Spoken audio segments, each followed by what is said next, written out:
Pendulums by Huda Thunkett, Ph.D. Book 1, In the Beginning. Chapter 1, Spring of What Seems So Long Ago. Growing up in boarding schools develops in a person a unique perspective on life's goals and options, as well as a somewhat distorted perspective of what friends and family mean to you. The experience varies for the people I've met and those I grew to know. From my perspective and in my environment, the people I observed always began with wealth and most often included the entitlement that goes with being wealthy. Students I met at the boarding schools I attended came from a wide variety of wealthy backgrounds on an international scale. That was a testimony to the school's perceived value in the world and was reflected in the cost our parents or guardians paid to ensure we could take advantage of the opportunities the world was sure to offer graduates of such a fine institution as ours. My own path to exile began earlier than most due to two tragic life-changing events: my mother's death and my father's freedom. I was born Canadian by nationality, but never actually lived in Canada. Prior to my mother's death, we lived in Copenhagen in a very tall industrial-like complex. As I remember, it was nice on the inside, in a museum sort of way, but very cold on the outside. I left that place for the last time at the age of 5 to attend my first boarding school. I never returned to any place I called home after that, because after my mother's death, my father took a job in Hong Kong to pay for his true passion. My father was a yachting enthusiast to the extreme. In his early years he competed on the international yachting scene, which is where he took advantage of the connections he made. Working with his yacht moored close enough to spend every waking minute on it was his only plan in life that I was aware of. Whether he had to work or not was debatable. All the money in our family belonged to my mother's estate, and although he kept his yacht and a small annual stipend, it seemed he was surplus to requirements, having served his purpose. My formative years were spent at a very nice school in northern Switzerland, in a town called Schaffhausen, on the German border.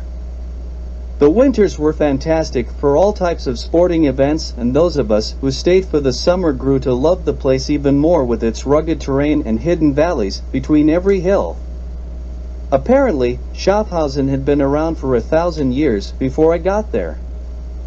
I didn't make many long-term friends at that school because students came and went as family fortunes rose and fell.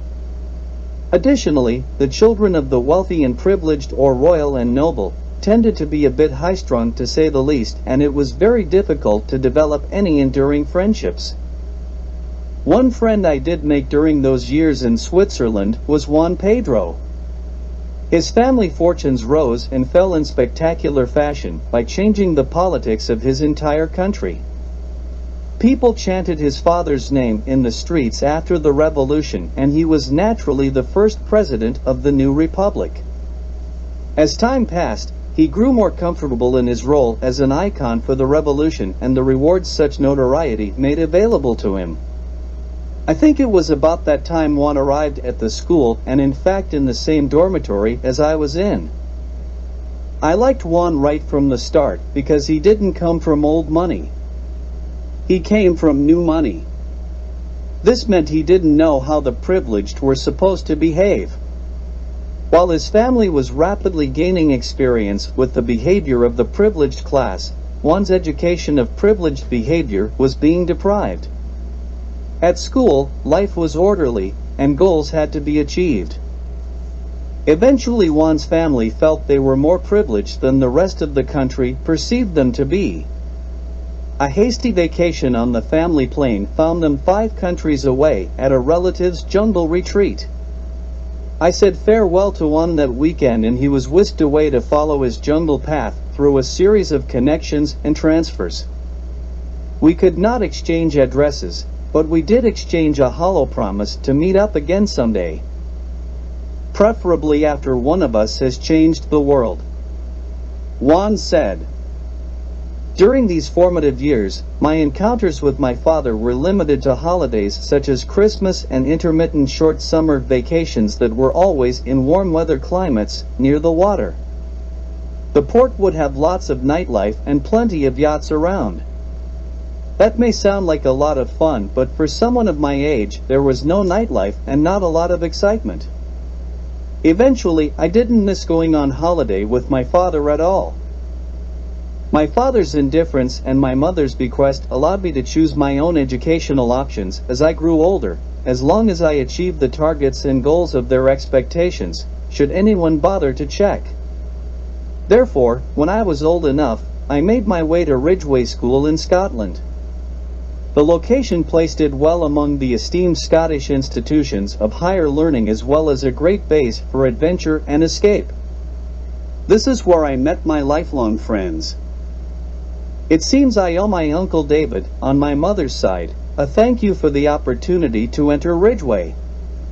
The question of entry into Ridgeway was not the funds required.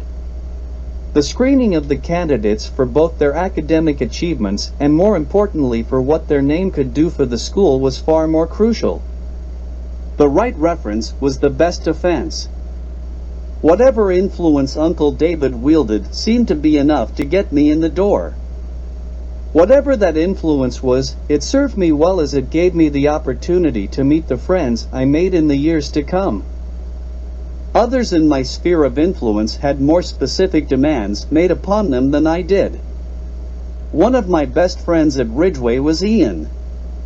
He was actually some level of English nobility that had the option to grow into something much more depending on family health and welfare. At this point, due to his position within the family, his options pointed to medicine or diplomatic channels. Ian would be a star at either, however he was doing his best to point his path towards medicine.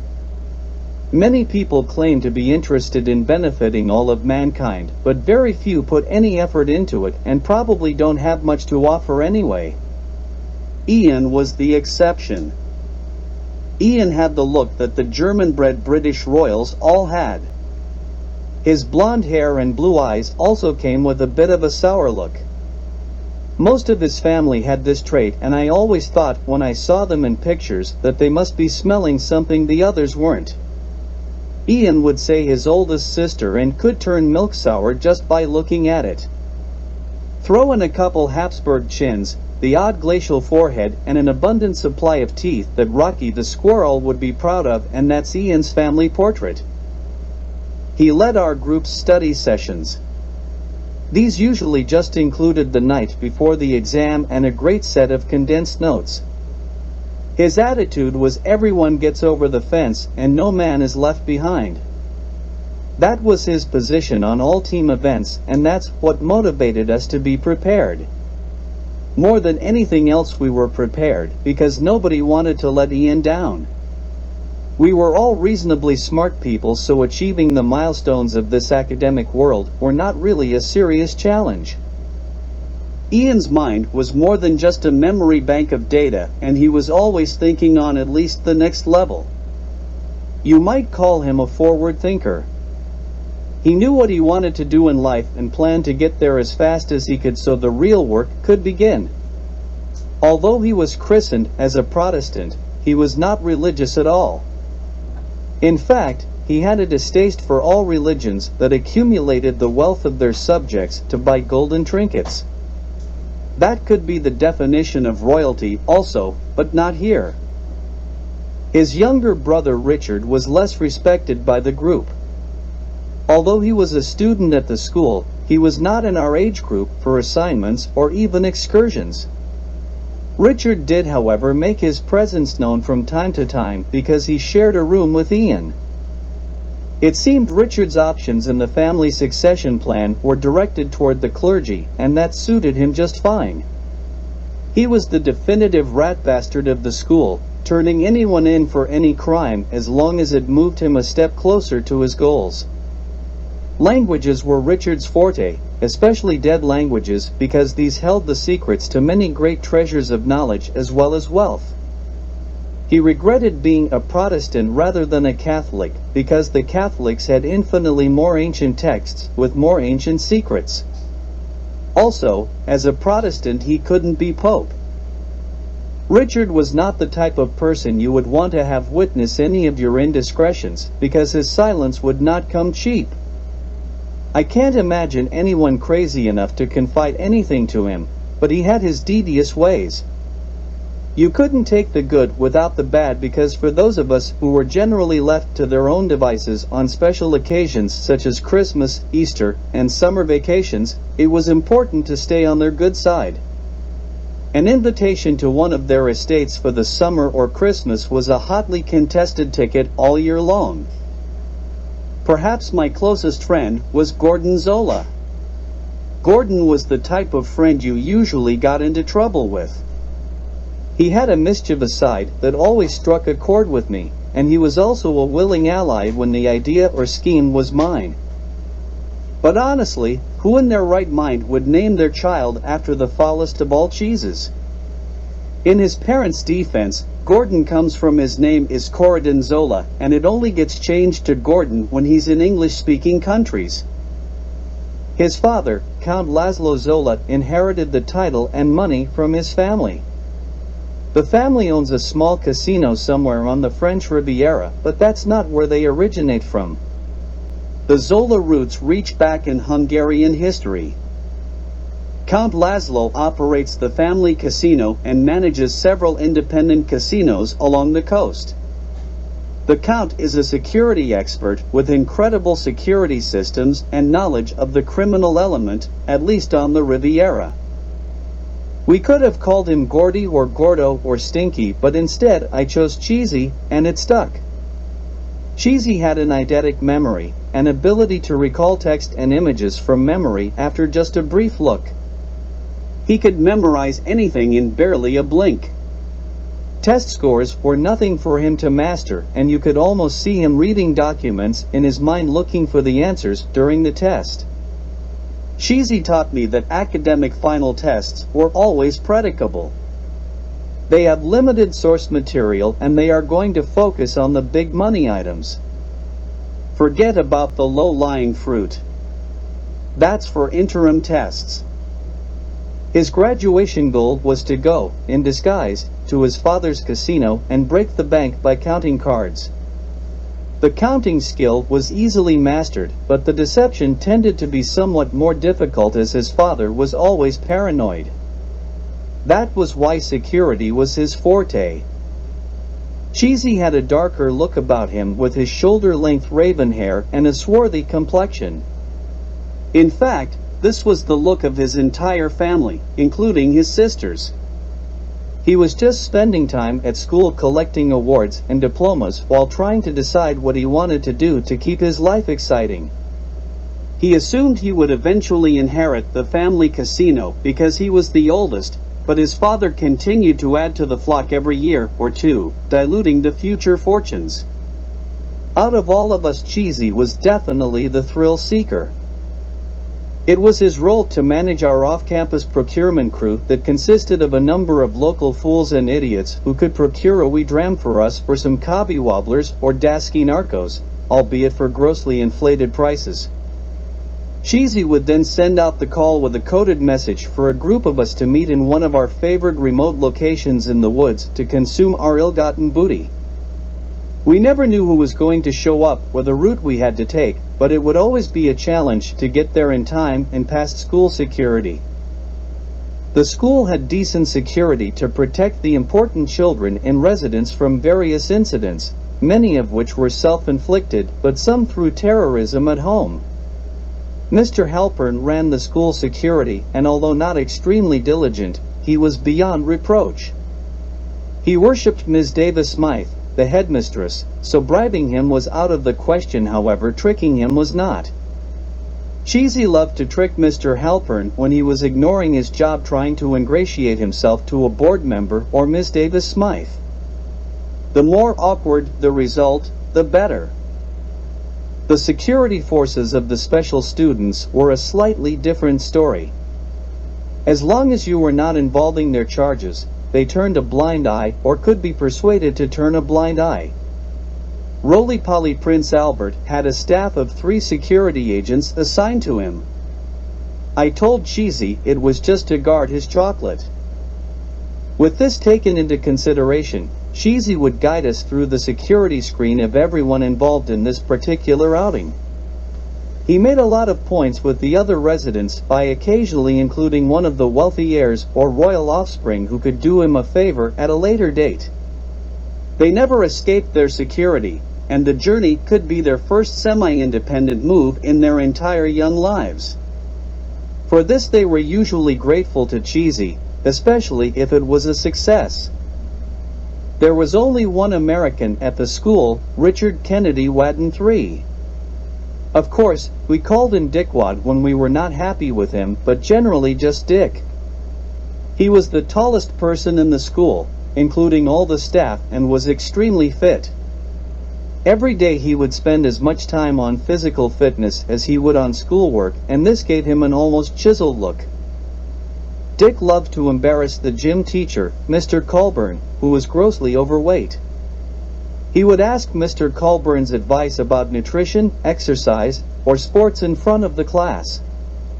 My favorite queries were the sports advice questions because Mr. Colburn would allude to the fact that he was really fit and a great athlete back in the day. Pictures, trophies, or awards seemed to have eluded him or been lost in transit, unfortunately. Dick would say, "That's a shame, Mr. Colburn, I would have really loved to see that. Maybe you could show us how it was done." He was the oldest son of a very prominent U.S. political force.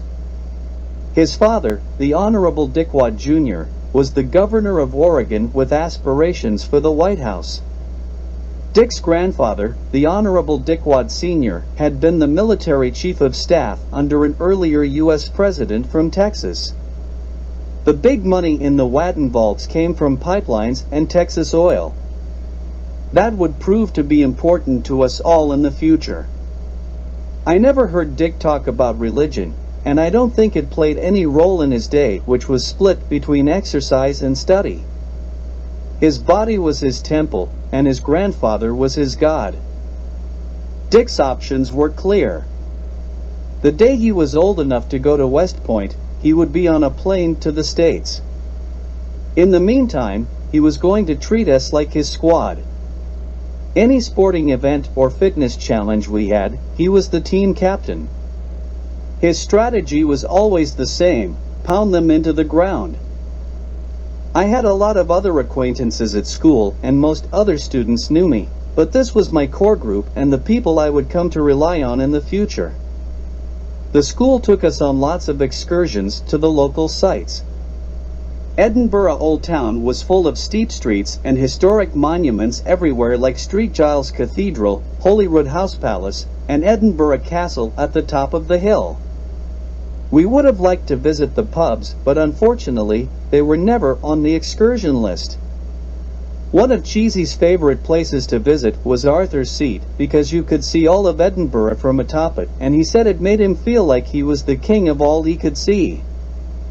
At Ridgeway there was a young noble we called Viscount Fauntleroy, who was the squeakiest winner in the world in addition to being a pompous little turd. He was always frustrated and complained about everything, so his psychiatrist decided that primal screaming would be a good therapy for the young Viscount. Every day he had to scream 7 times, so he would be escorted to the roof above the dining hall by his manservant to give his best screams. One morning Cheesy went up on the roof before his first scream and hit a microphone. Then he lowered the cable down to me in the dining hall, and I connected it to an amplifier hidden inside one of the large cabinets. People were moving about the building, but many were still just getting up when the little Viscount climbed the stairs to the roof and took up his normal position. He inhaled a great breath that forced out his chest like he was getting a new medal. Then he released his scream with such guttural force that his little body shook with a convulsion, causing him to expel a great deal of gas from his butt. The only thing louder than his whine was the laughter that could be heard throughout the school. Not everything in life is fair. Some born of wealth and opportunities squander their wealth and opportunities, while others born into poverty achieve Herculean triumphs. The gravity pendulum is a weight on the end of a cord suspended from a pivot. Without friction, it's at an equilibrium that conveys to most an image of rest, peace, and tranquility. It represents fairness to both sides of any opinion, right down the middle. However, when stimulated with friction, the pendulum will move away from its restful place and be set in motion. Pendulums move from side to side, but are always seeking equilibrium to bring them back to rest and peace once again. Sometimes an opposing friction comes from another source that would prefer to keep the pendulum at rest. Between the two opposing forces, they create an equilibrium both can live with. I endeavored to train myself to look at life from both sides and be objective, but when the pendulums of human well-being start swinging, who's going to help them reach equilibrium again? Who or what will be that force that helps fairness regain equilibrium? With one more year at Ridgeway before university, I knew I had to find the passion that would navigate me through my life. I needed an epiphany.